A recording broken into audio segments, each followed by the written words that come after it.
Bonsoir à tous. On se tourne cette semaine vers le Sri Lanka en proie depuis plusieurs mois à une crise économique majeure qui a suscité la colère de la population avec d'importantes manifestations. En cause, le confinement ayant mis fin au tourisme, mais aussi de mauvaises décisions de gestion de la part du gouvernement. Le gouvernement qui est également pointé du doigt dans l'enquête sur les attentats il y a tout juste 3 ans contre des églises et des hôtels ayant fait 269 morts et des centaines de blessés. Décryptage dans un instant avec notre invité Éric Paul Meyer, professeur émérite à l'INALCO, l'Institut national des langues et civilisations orientales, spécialiste du Sri Lanka. Mais on commence par quelques repères. Le Sri Lanka est une île d'Asie du Sud située dans l'océan Indien. Sa capitale est Colombo. La population est d'environ 21,8 millions d'habitants. Sur le plan religieux, les bouddhistes sont majoritaires, autour de 70%, suivis par 12,6% d'hindous, 9,7% de musulmans et environ 7,4% de catholiques. L'Église a des fidèles singalais et tamouls. Tout de suite, je retrouve mon invité.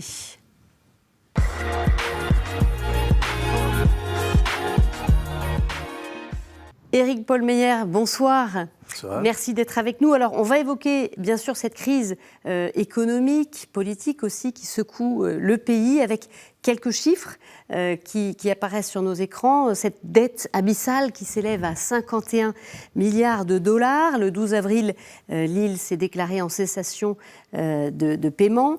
C'est également une chute des réserves de change de 70% depuis 2019 et puis 22% d'inflation sur l'alimentation en mars. Alors le Sri Lanka qui fait face à d'importantes pénuries de produits alimentaires, de médicaments, d'électricité, de carburant. Le père Pradip Manawadu, qui est prêtre du diocèse de Colombo, nous raconte quelles sont très concrètement les difficultés quotidiennes vécues par la population. On l'écoute. Il y a une grande manque de carburant, il y a des coupures d'électricité, où les usines ou les travails ne démarchent pas maintenant.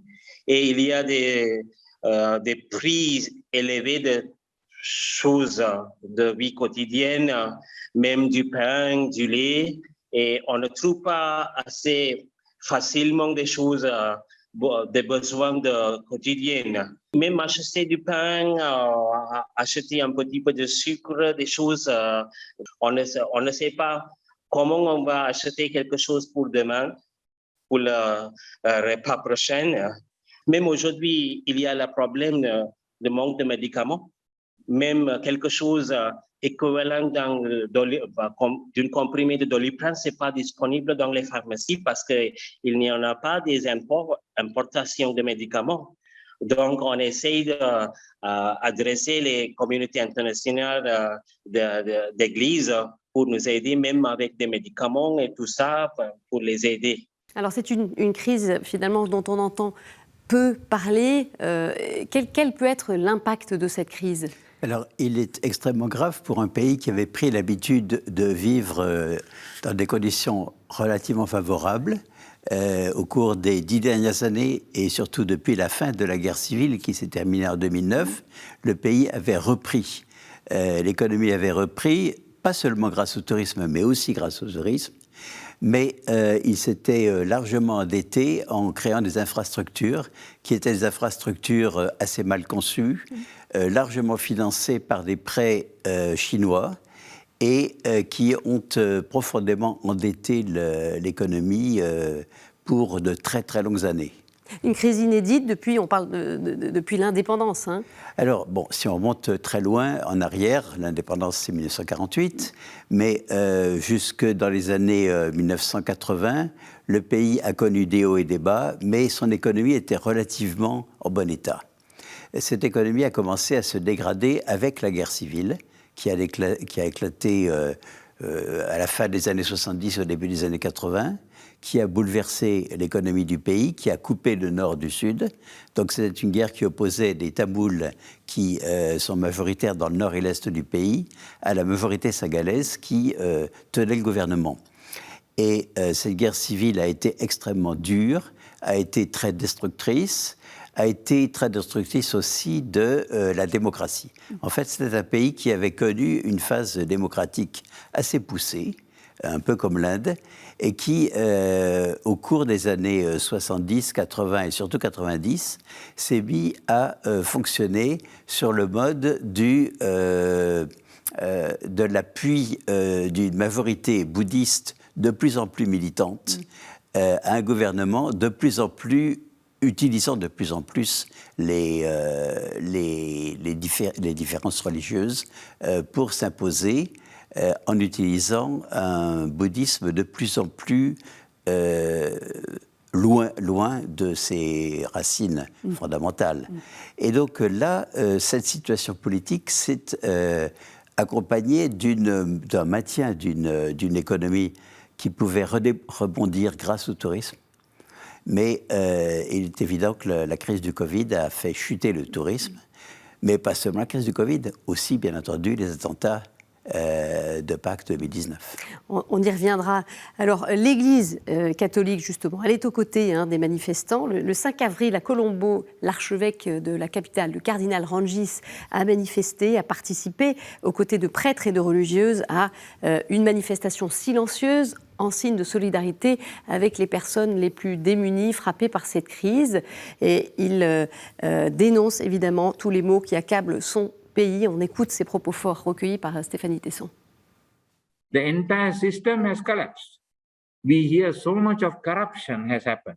Many people have become enriched. This family that is ruling the country has enriched themselves. And there is robbery taking place. This country has been robbed by this family and by all these political leaders who have governed our country. We have lost the sense of unity we had when we received independence. Over the years, the judiciary has been trampled with all kinds of attempts to mess up and interfere in the judiciary. The corruption has become highly endemic in this country. With all this situation, Sri Lanka has suffered a lot, and we are in a very, very bad state. And our people are crying out. They want justice. Voilà, des propos très forts. Une réaction, Éric Paul Meyer? Eh bien, écoutez, oui, c'est tout à fait nouveau de la part de l'Église catholique que de se manifester d'une façon aussi forte. Comment vous l'expliquez? Écoutez, je pense que la situation économique est telle que finalement toutes les communautés se retrouvent sur la même ligne, qui consiste à dénoncer la corruption de cette famille Rajapakse. Il ne prononce pas le nom, mais on va pouvoir en parler de cette famille. La corruption et l'inefficacité profonde de ce régime. Je crois que là, que l'on soit bouddhiste, que l'on soit catholique, que l'on soit protestant, car il y a pas mal de mouvements évangélistes à Sri Lanka, que l'on soit hindou, que l'on soit musulman, tout le monde est au même point. Et d'accord pour se prononcer. Alors vous évoquiez cette famille au pouvoir, Rajapaksa, et ça fait longtemps que ça dure. Racontez-nous. Oui, alors ce qui s'est passé, c'est que cette famille est arrivée au pouvoir en 2005-2006, avec le frère de l'actuel président, qui a été élu sur un programme, la guerre civile n'était pas encore terminée, sur un programme qui consistait à écraser la rébellion tamoule. Et ce gouvernement, donc, entre 2006 et 2009, est parvenu à ses fins, c'est-à-dire que l'armée sri-lankaise, qui était très faible, a été l'objet d'attention et de financement considérables, et a fini par l'emporter sur une rébellion des tigres tamouls, qui s'était elle-même affaiblie en perdant ses appuis internationaux. Et donc en 2009, le président Mahinda Rajapakse, donc le frère de l'actuel président, triomphant, a pensé que finalement l'avenir s'ouvrait pour une famille qui allait devenir la famille dominante de l'île. Il y a une tradition dans l'île, à Sri Lanka, d'avoir des familles, disons, quasiment princières qui gouvernent. Mais là, en l'occurrence, cette famille Rajapakse a utilisé très largement la popularité qu'elle avait, notamment au sein de l'armée et au sein des milieux bouddhistes militants, et notamment d'une organisation qui s'appelle la Force de l'armée bouddhiste, pour imposer une vision extrêmement, disons, il ne faut pas dire raciale, parce que ce n'est pas du tout une question de race, mais disons un identitarisme forcené.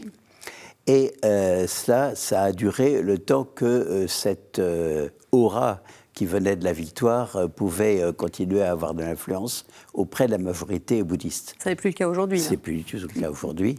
Et le frère, donc ce qui s'est passé, c'est qu'après les attentats de Pâques 2019, des élections présidentielles ont eu lieu, et c'est le frère du président Mahinda, donc Gotabaya, qui a donc gagné ces élections, qui est donc devenu président depuis 3 ans, et qui s'est entièrement appuyé sur l'armée pour gérer le pays. Alors l'armée, n'ayant plus à combattre, est restée extrêmement nombreuse, et on a confié à l'armée toute une série de tâches civiles que l'armée n'était absolument pas préparée à remplir. Comme type de tâches, quel exemple? L'approvisionnement des régions, des tâches de police également que normalement l'armée n'a pas à gérer. Donc toutes ces tâches, la gestion également des grands projets de construction d'infrastructures. Et donc tout ceci a abouti à un dégât économique considérable qui a été aggravé par le fait que le pays doit rembourser ses emprunts, notamment la Chine, mais pas que à la Chine.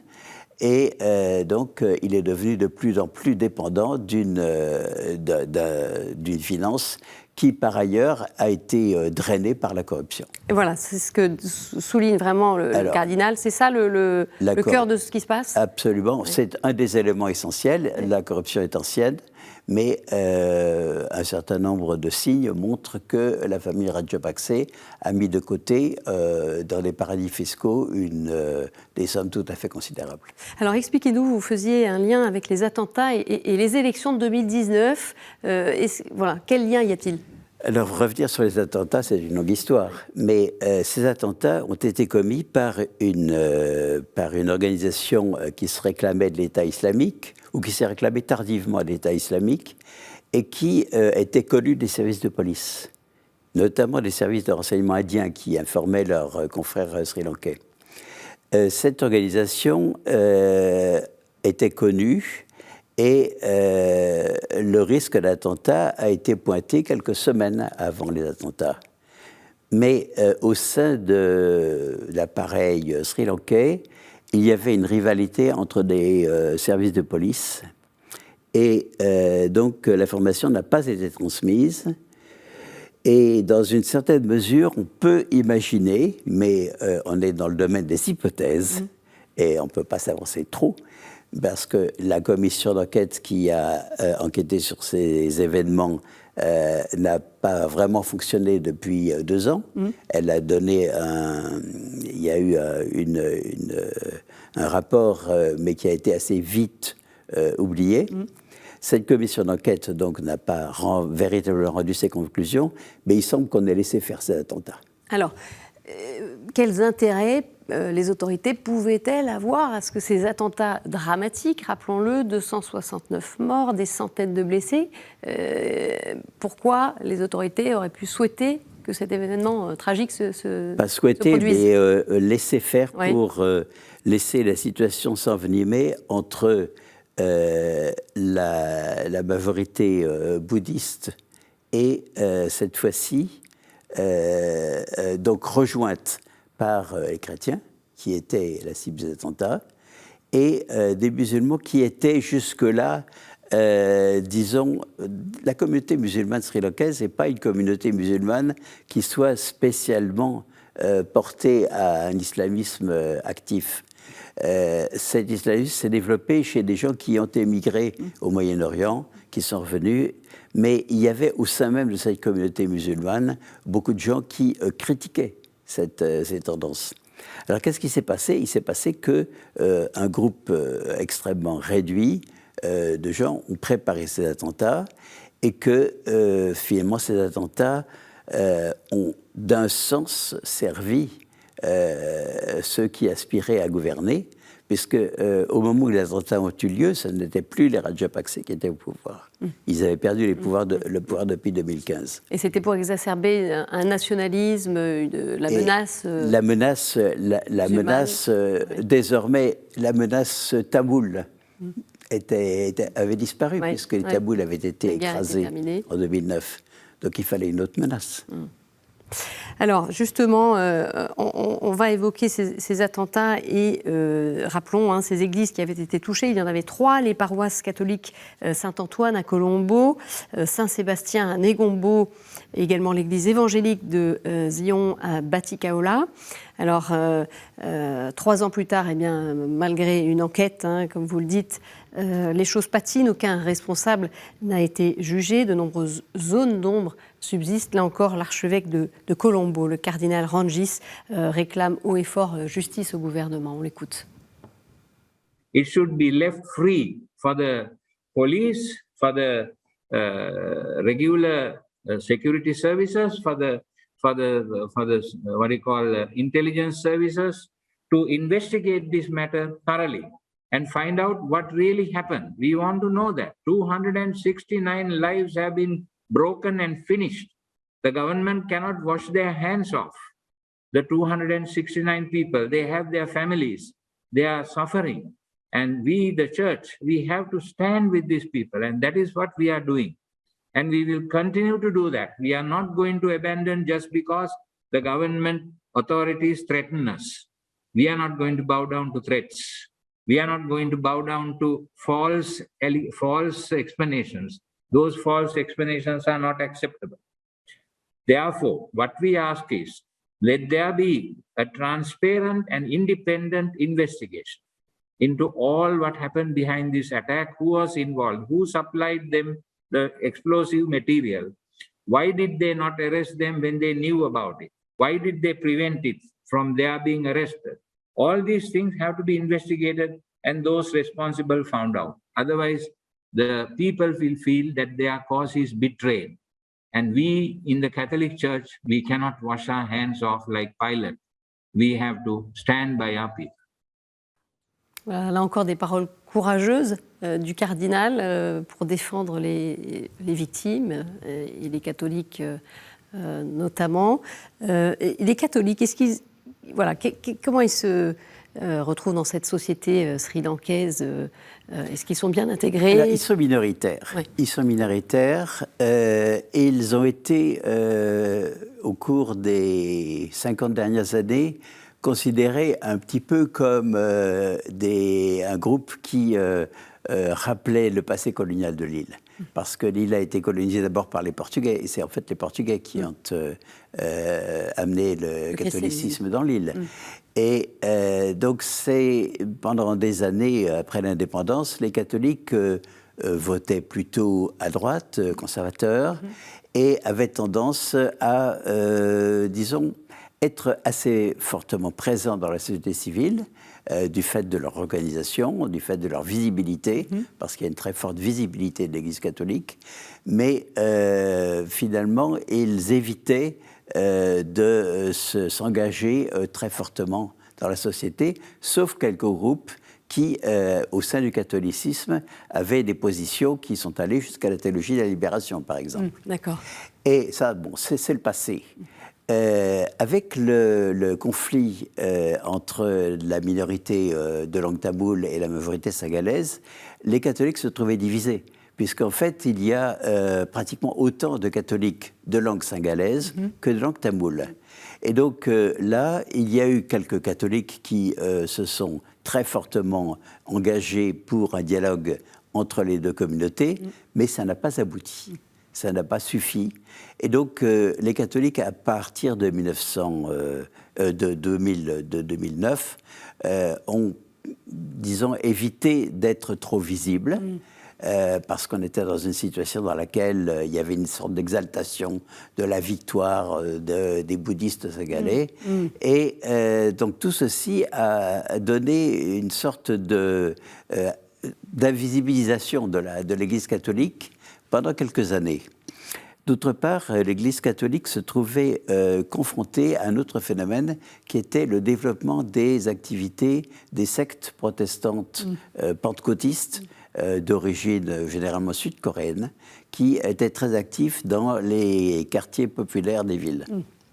Donc tout ceci a entraîné une situation assez complexe. Mais en même temps, les catholiques ont toujours été finalement très actifs. Socialement. Socialement. Oui. socialement, et d'autre part attaché quand même à la démocratie. Or, la démocratie à Sri Lanka a été pratiquement remise en cause par la guerre civile et par ses suites, et surtout par la politique de Mahinda puis de Gotabaya Rajapakse, qui ont établi un État quasi policier. Donc là, les catholiques ont fait front commun avec les autres communautés, du fait aussi que finalement la tension entre les Singalais et les Tamouls s'est largement atténuée. Alors justement, peut-être une dernière question, parce qu'on comprend bien que des défis se posent pour l'avenir, la cohésion sociale aussi du pays. Voilà, qu'est-ce qu'il faudrait pour que les choses avancent dans un sens plutôt positif, porteur, face à ce nationalisme aussi croissant? Alors c'est difficile à dire, mais ce qui est clair d'abord, c'est que le mouvement actuel est un mouvement extrêmement spontané, qui n'a pas été encore repris par des organisations politiques. Et les organisations politiques sont toutes décrédibilisées en fait à Sri Lanka, sauf peut-être le JVP, qui est une ancienne organisation qui a été révolutionnaire, guévariste dans son temps, mais les choses ont évolué depuis une trentaine ou une quarantaine d'années. Et là, vous avez quelques leaders qui sont pas corrompus, qui ont une vision d'avenir. Mais il est clair que tant que la situation économique sera celle qu'elle est, le pays ne peut pas retrouver son équilibre.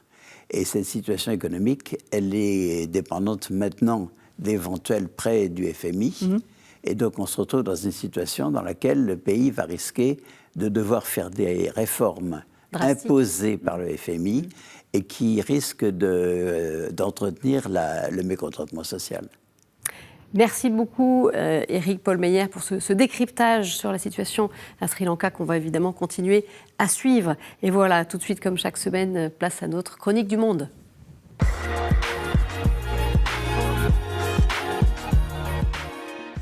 Et aujourd'hui, nous retrouvons depuis le Brésil le frère André Luis Tavares, qui est prêtre dominicain à Belo Horizonte. Avec la diminution considérable des cas et des décès dus au Covid-19, de nombreuses activités ecclésiastiques ont repris au Brésil. Après 2 ans, les célébrations traditionnelles de la Semaine Sainte ont ainsi pu reprendre, mais aussi les actions sociales reviennent progressivement à la normale. À São Paulo, où se trouve mon couvent, il y a un grand nombre de personnes qui vivent dans la rue. Malheureusement, leur nombre a augmenté en raison de la crise sociale et financière qui traverse le pays.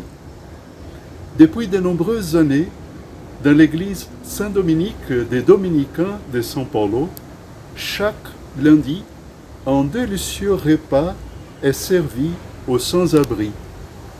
D'autres églises servent des repas les autres jours de la semaine. C'est le travail de la soupe populaire, comme on l'appelle. Au début du mois d'avril, les repas ont recommencé à être servis. Que Dieu bénisse la vie et l'aimant de tant de chrétiens dans tout le Brésil qui consacrent une partie de leur temps à servir les nécessiteux et les misérables. Voilà, c'est la fin de cette édition. Merci beaucoup de l'avoir suivie. Vous pouvez la retrouver bien sûr sur notre site internet, mais aussi sur nos réseaux sociaux. Il me reste à vous souhaiter une très belle soirée, une très belle semaine. Je vous dis à jeudi prochain. Au revoir.